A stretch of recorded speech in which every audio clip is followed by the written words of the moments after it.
রাসূল করিম সাল্লাল্লাহু আলাইহি ওয়াসাল্লাম যদি নারী লোভী হইতেন, নবী করিম সাল্লাল্লাহু আলাইহি ওয়াসাল্লাম যখন মক্কার জমিনে, মদিনার জমিনে যখন রাসূল করিম সাল্লাল্লাহু আলাইহি ওয়াসাল্লাম দ্বীন ইসলামের দাওয়াত নিয়ে যাচ্ছিলেন,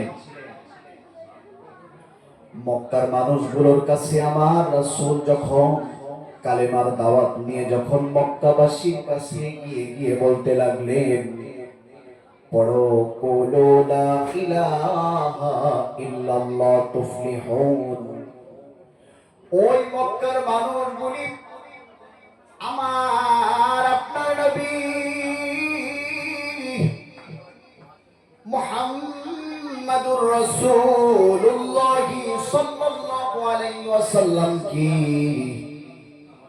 মক্কার মানুষগুলো নবীকে বলেছিল, ওগো মুহাম্মদ, মুহাম্মদ রে, তুমি এক কালেমার দাওয়াত বন্ধ করে দাও। তুমি যদি এই মক্কার জমিনে মুহাম্মদ, তুমি যদি ক্ষমতা চাও, তোমাকে মক্কার জমিনের ক্ষমতা দিব। ওগো মুহাম্মদ, তুমি যদি টাকা চাও, তোমাকে টাকা পয়সা অর্থ সম্পদের মালিক বানাবো।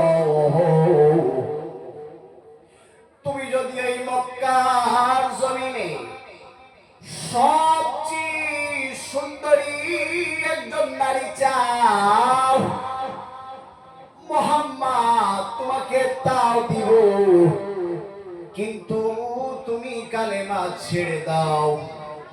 মুসলমান মা বোনেরা রে, আমার আপনার নবী হযরতে আয়েশা রাদিয়াল্লাহু তাআলাকে 6 বছর বয়সে বিবাহ করলেন। আমার নবীকে নারী লোভী বলি ওই কাফের গুলি গালি দিল। আমার নবী, আপনার নবী দো জাহানের সরদার নবী আমার ডাক দিয়ে বললেন, রে মক্কাবাসী, এরে কাফেরেরা শোনো শোনো, আমি যেই রব আল্লাহর প্রতিমান এনেছি, যেই রবকে আমি মনে প্রাণে বিশ্বাস করি, যে কালেমার দাওয়াত আমি মানুষের মাঝে দেই, আমার জীবন চলে যেতে পারে গো, কিন্তু আমি ওই কালেমার দাওয়াত থেকে আমি বিরত থাকব না। কারণ আমি নারীর লোভী নয়। তুমি আমাকে আমি মুহাম্মদকে নারীর লোভ দেখিয়েছো, আমি তো নারী লোভী নয়। আমাকে তোমরা ক্ষমতা, আমাকে তোমরা টাকার লোভ দেখাও, আমি তো টাকা লোভী নয়। আমি তো আল্লাহর কাছে এই দোয়া করি, আমার নবী আল্লাহর কাছে দোয়া করতেন, আল্লাহুম্মা আহিনি মিসকিনা ওয়া আমিতনি মিসকিনা ওয়া হশরনি ফি যুমরাতিল মাসাকিন। ও আল্লাহ, এই দুনিয়াতে পাঠাইছো মিসকিন অবস্থায়, যতদিন এই দুনিয়াতে বেঁচে থাকবো গো আল্লাহ, ততদিন পর্যন্ত রব মিসকিন অবস্থায় জীবিত রাখো। ময়দানে মাহশরে যেই দিন তুমি উঠাইবা আল্লাহ গো, ওই দিন আল্লাহ মিসকিন অবস্থায় তুমি আমাকে উঠাও। আমার নবী বলে, রে মক্কার কাফেরেরা, আমি টাকা চাই না, আমি ক্ষমতা চাই না, আমি নারী লোভী নয়, আমি দুনিয়াতে মিসকিন অবস্থায় থাকতে চাই। আমার হাসরের ময়দানে আমি নবী মিসকিন অবস্থায় উঠতে চাই। কারণ একজন ধনীর চেয়ে একজন গরিব আল্লাহওয়ালা মানুষ যদি হয়ে যায়, দিনদারিনী হয়ে যায়, ও মা ও বোন, আজকে তুমি টাকার লোভে, সম্পদের জন্য তুমি তোমার স্বামীকে, তুমি তোমার সন্তানকে হারাম কাজের দিকে ঠেলে দিচ্ছ। না না, তুমি কি ভুলে গেছো আখিরাত কি?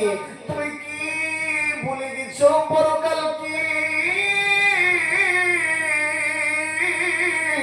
তোমাকে একদিন আমার রবের সামনে দাঁড়াইতে হবে। এই চেহারাটা আমার রবের সামনে দেখাইতে হবে। আরে আকিল না হো গাফিল,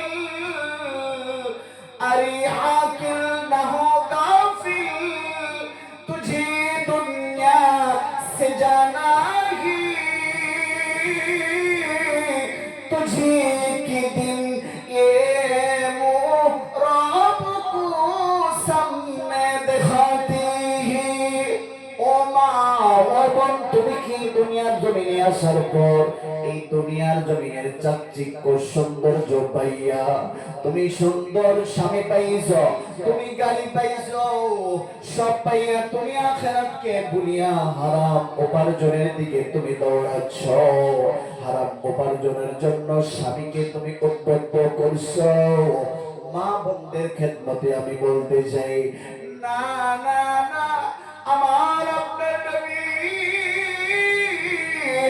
আখির জামানার পয়গম্বর মরুদুলাল তো জাহানের সরদার মুহাম্মাদুর রাসূলুল্লাহ সাল্লাল্লাহু আলাইহি ওয়াসাল্লাম, আমার নবী বলেছেন একজন গরিব মানুষ সেও যদি আল্লাহওয়ালা হইয়া যাইতে পারে, আরেকজন ধনী মানুষ সেও যদি আল্লাহওয়ালা হয়, দুজন যদি একই ক্লাসের যদি জান্নাতি মানুষ হয়, দুজন যদি এক ক্লাসেই যদি থাকে, দুইজনের জান্নাত যদি একই রকম হইয়া যায়, কিন্তু মনে রাখবেন ওই ধনী আল্লাহওয়ালা নারীর চেয়ে গরিব আল্লাহওয়ালা নারী, দিনদারিনী নারী আমার আল্লাহর জান্নাতে ওই ধনী টাকাওয়ালা নারীর চেয়ে 500 বছর আগে আমার আল্লাহর জান্নাতে ঢুকে যাবে।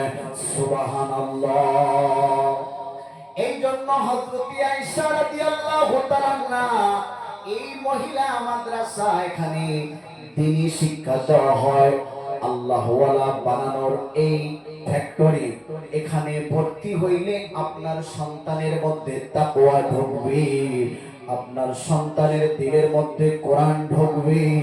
আজকে আমরা দেখেছি কত মানুষ আজকে নিজ পিতা মাতাকে পর্যন্ত দুনিয়া থেকে চিরবিদায় করে দেয়, মা কি বাবা কি পর্যন্ত টাকার লোভে পড়িয়া, সম্পদের লোভে পড়িয়া পিতা মাতাকে পর্যন্ত, আপনার সন্তানগুলো আজকে পিতা মাতাকে হত্যা করতে দ্বিধাবোধ করে না।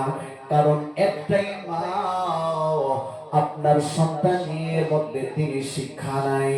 আমার নবীজি বলেছেন, খায়রুকুম মান তাআল্লামাল কুরআনা ওয়া আল্লামা। আল্লাহর আসমানের নিচে জমিনের উপরে সবচেয়ে শ্রেষ্ঠ মানুষ সেই মানুষ যেই মানুষটা আল্লাহর কোরআনের শিক্ষা মানুষের মাঝে দেয়, নিজেও শিক্ষা করে এবং অপরকে শিক্ষা দেয়, তার চেয়ে সম্মানিত উত্তম মানুষ আমার আল্লাহর আসমানের নিচে আর জমিনের উপরে কেউ থাকতে পারে না। সুবহানাল্লাহ।